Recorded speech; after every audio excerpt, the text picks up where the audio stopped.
আমার ভাইরা, আমার বন্ধুগণ, আজ থেকে প্রায় ১,৫০০ বছর আগে আমার আল্লাহ রাব্বুল আলামিন তামাম দুনিয়ার মানুষগুলাকে সৃষ্টি করলেন। এবং আমার যে মানবগুলি দুনিয়ার জমিনে চলে আসলো, মানবগুলি দুনিয়ার জমিনে চলে আসার পর তারা যে আল্লাহ কি মানা দরকার সে আল্লাহকে বাদ দিয়ে দাম্ভিকপূর্ণ জীবন শুরু করে দিল। ভাইজান,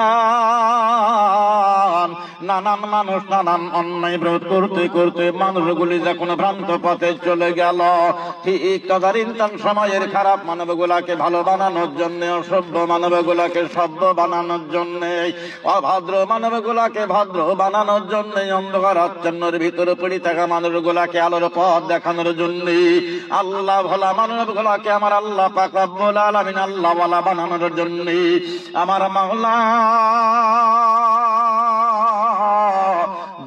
দুইটা রহমত, দুইটা বরকত, দুইটা নিয়ামত আমার আল্লাহ রাব্বুল আলামিন দুনিয়ার জমিনে পাঠিয়ে দিলেন।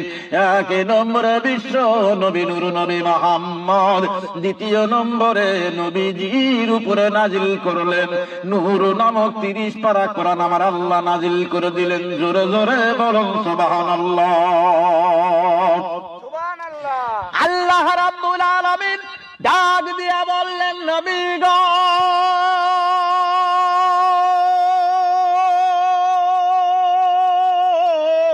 ইয়া রাসূলুল্লাহ, ইয়া হাবিবাল্লাহ, কোন মানবী দানবে যদি আমার কোরআন মেনে নেয়, নবীজি কেউ যদি আমার কোরআনের পরে স্যালেন্ডার করে, কেউ যদি আত্মসমর্পণ করে, ও নবী গো, আমার পক্ষ থেকে আপনি তাদেরকে জানিয়ে দেন আমি আল্লাহ তাদের জন্য দুইটা জিনিস পুরস্কার দেব। এক নম্বরে আমি আল্লাহ জিন্দেগির গুনাহ মাফ করে দেব, ২ নম্বরে আমি আল্লাহ বিনা হিসাবে তাদেরকে জান্নাত দিয়ে দেব। জোরে জোরে বলুন সুবহানাল্লাহ। ইন্না أنزلنا عليك الكتاب للناس بالحق فمن اهتدى فلنفسه